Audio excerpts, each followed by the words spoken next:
Aposto R$ 1 milhão que você não acreditaria no tipo de coisa que encontro dentro do corpo de algumas pessoas. Antes de qualquer coisa, meu nome é Mike e examinar cadáveres é o serviço que encontrei na sociedade que mais me deixa orgulhoso de fazer parte.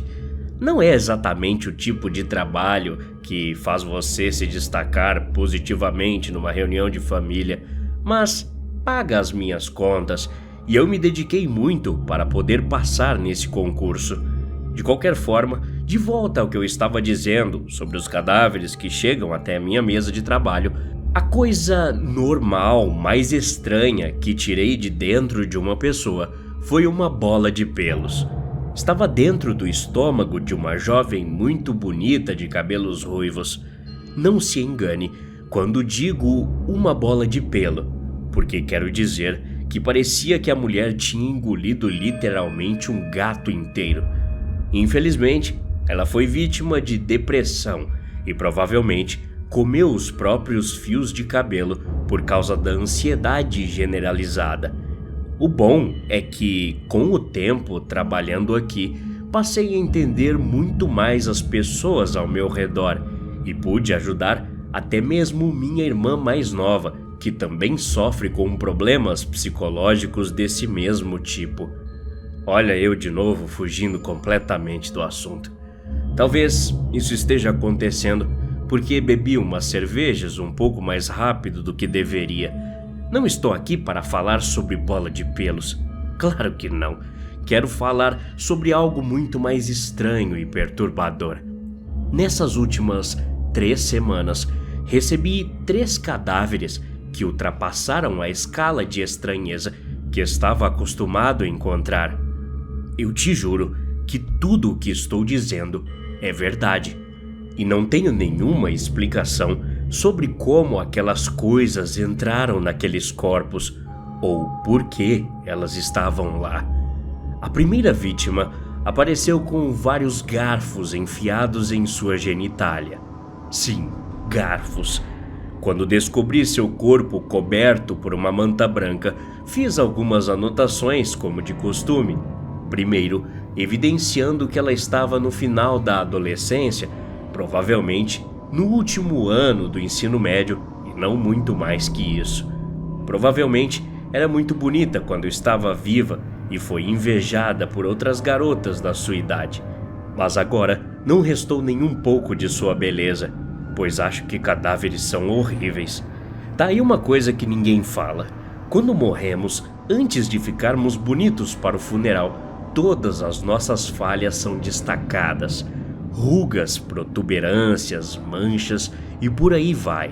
De qualquer forma, aparentemente a garota tinha acabado de cair morta com um sangramento enorme na virilha. Infelizmente, a coitada nem chegou à ambulância com vida para receber socorro. Eles a mandaram para mim direto, no meu necrotério frio e escuro. Então, tive que avisar minha irmã novamente que não chegaria em casa a tempo de jantar e que ela poderia ficar na casa de uma de suas amigas aquela noite.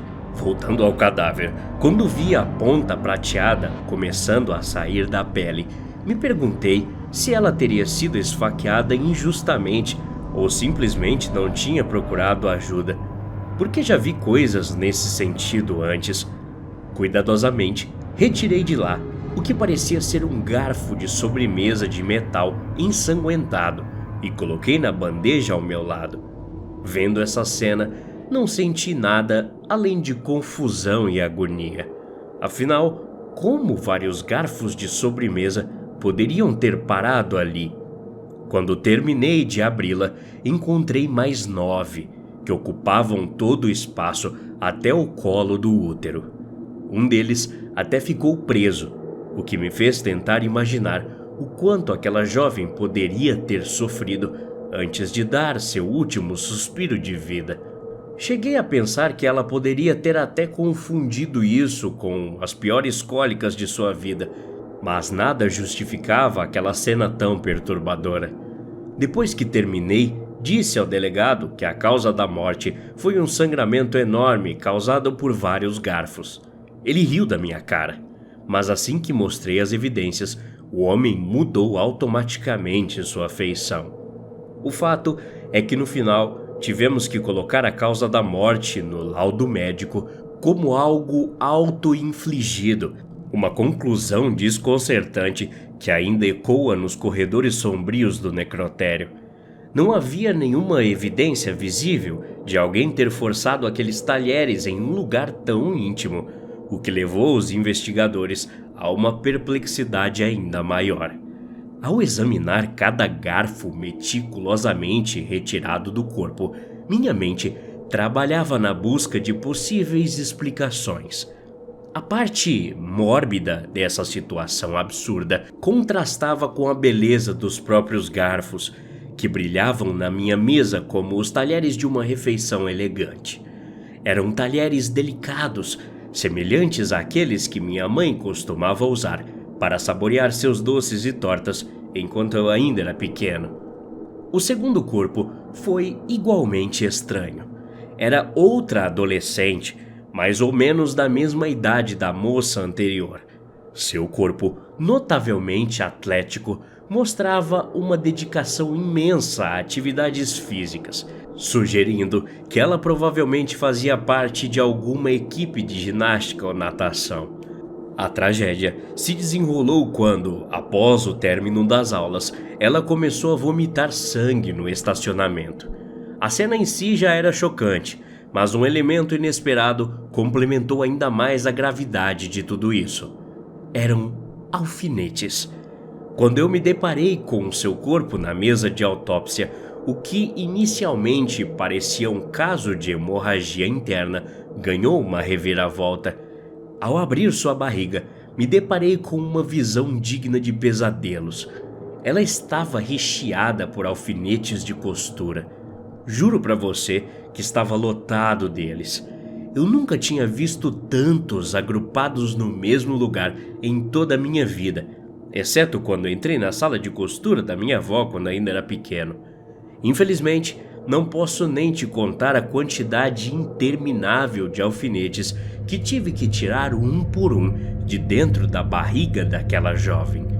Novamente, não havia nenhuma evidência de que ela os tivesse forçado garganta abaixo, embora seja aqui que a coisa comece a ficar mais estranha. Afinal, não havia nenhuma evidência de que ela os tivesse engolido. Nada justificava aquilo e eu continuei sem respostas. De alguma forma, só a própria vítima poderia explicar o que tinha de fato acontecido. Mas esse era um depoimento impossível de ser documentado. Reconhecendo que precisávamos de reforços, decidimos chamar outros 3 profissionais na área. Alguns que fizeram isso há mais de uma década do que eu. Mas no fim, todos tiveram a mesma conclusão. Acho que um dos caras chegou a um ponto tão perturbador que foi direto do necrotério para um bar. Realmente, foi uma situação muito delicada. Mas o último caso é o que com toda certeza vai me dar pesadelos, até mesmo quando eu não estiver mais vivo. A morte dessa terceira garota não foi tão sangrenta se comparado com o caso das anteriores. Ela tinha ido normalmente para a escola de manhã e acabou asfixiando durante a aula. Alguns alunos afirmam ter visto algo saindo de sua boca, mas não foi encontrado nada perto de seu corpo quando a perícia chegou ao local. Não, até que eu tivesse que examinar sua garganta.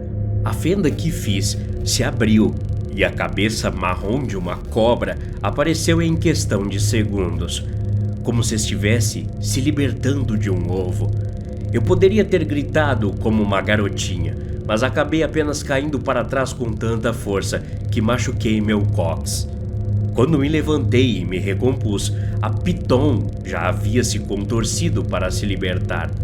Ela devia ter cerca de 1,5 metro de comprimento e agora estava enrolada no peito da garota, parecendo totalmente despreocupada com o local de onde havia rastejado para se libertar. Surpreso com aquela situação, estendi meu braço para a criatura e ela deslizou, se fixando confortavelmente ao meu braço. Sei que tudo isso parece mais como um pesadelo, e eu certamente poderia ter apenas delirado, ainda caído no chão com essa cena. Mas aconteceu, eu te juro. Nesse dia, saí cedo do serviço e disse ao pessoal da administração que estava com uma dor estomacal insuportável. Chegando em casa, já no meu porão, tirei a cobra da minha maleta. Sempre fui muito bom em não chamar a atenção de curiosos. Minha irmã havia limpado meu pequeno local de trabalho, mas as gotas no chão e o cheiro de sangue queimado no ar denunciavam o que eu estava realmente fazendo. Coloquei a Piton de volta no aquário e tirei algumas cervejas da geladeira. Quando eu voltar ao serviço, terei que me fazer de bobo novamente. Ainda bem que já me livrei do essencial. Assim, não haveria como provar que havia uma cobra na garganta da garota. Até a próxima. Obrigado.